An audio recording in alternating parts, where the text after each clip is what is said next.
was completed by the father and son combination Jan and Hendrik Kraai, who were leading Class B. Schroeder and Huxtable were up to 6th in the production car class and SP, but were hoping to perhaps pick up 1 or 2 more. But 2 punctures ended that idea.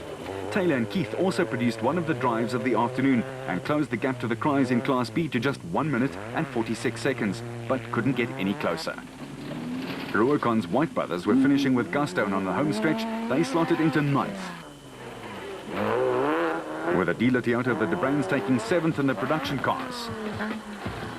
And still looking smooth. The absolute bat of Gibson and Brown was also putting together a fine third loop over 180 Ks, and appropriately wearing number 10. That's where they would finish. Ruacon's racing team got a second finisher to the line as De Bruin and Brits wove their way around and over the last obstacles.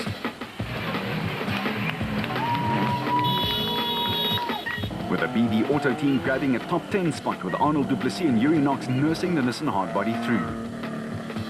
Visser and LaRue worked their Toyota all the way and won Class E, a well-deserved victory for this likeable duo.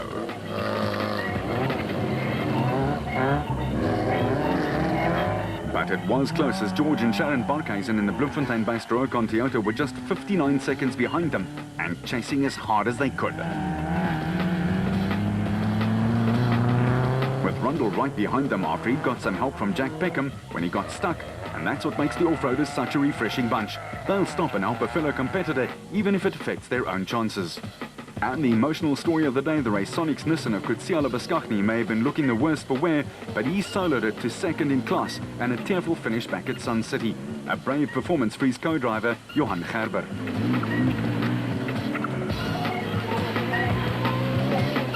While the Kuns were rock solid out there with a Land Rover that seems almost unbreakable.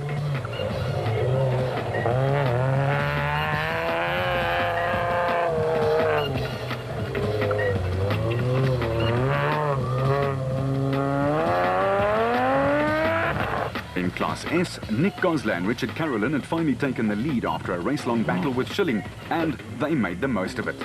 While Davies and Schilling battled a myriad of mechanical problems and lost an hour trying to fix them.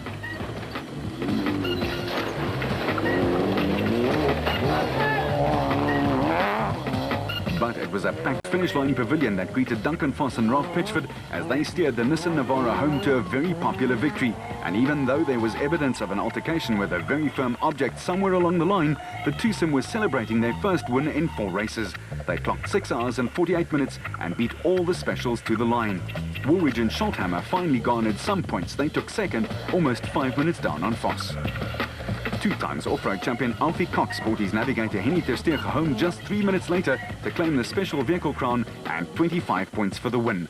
The Motorrad team had done a great job of sorting out all the little things that a new car produces.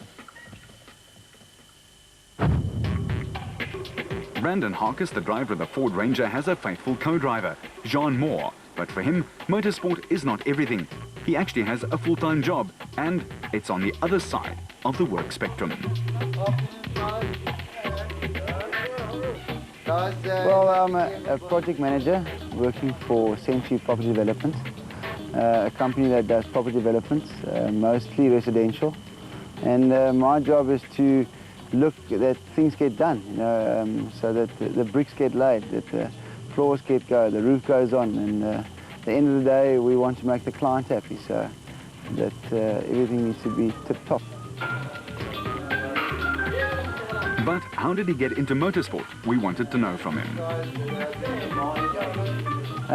Working on the car in the beginning was a lot of fun. I just came from school and had needed a challenge and needed to do something, so I started working on the car, and then navigating for somebody was even more, it was an improvement on that. And then navigating, always have a bit of a thing that you think you can do it better than the driver. And that's how it came about, and one day that I ended up behind the steering wheel, and it was a lot of fun. It was a very good experience, and it was just very, very difficult to listen to somebody else to navigate for me driving the car. It was something else, and I think every navigator should actually get into that position so that he can understand what it's all about. But what's it like inside his other office? Is there sometimes some friction, some build-up of pressure in the car? Inside the car, navigator and a driver, there's always a bit of aggression there.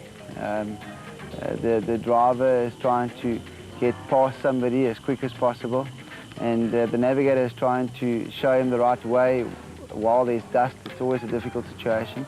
And yeah, then there's sometimes words that get spoken and that doesn't come outside the car. I think every navigator and driver has got their relationship, and I think the things that happens inside the car stays in the car.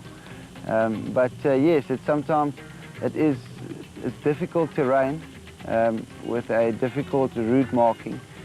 Makes it difficult for a navigator to come up with a route there and then. And then there is conflict between the driver and navigator. It's natural. But the navigator is there to keep the driver calm, not just to navigate, to give him the pace, to tell him that he's doing fine, and to keep him going. Otherwise, we're not going to have the car over the finish line.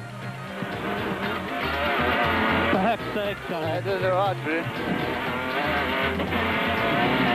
The SP class is extremely competitive at the moment. We've got a world-class car. The car that we built in this country has competed already in Dakar, has competed with Colin McRae last 2 weekends ago, where he's done exceptionally well. And in South Africa, with the 12 entries, it is very, very good competition.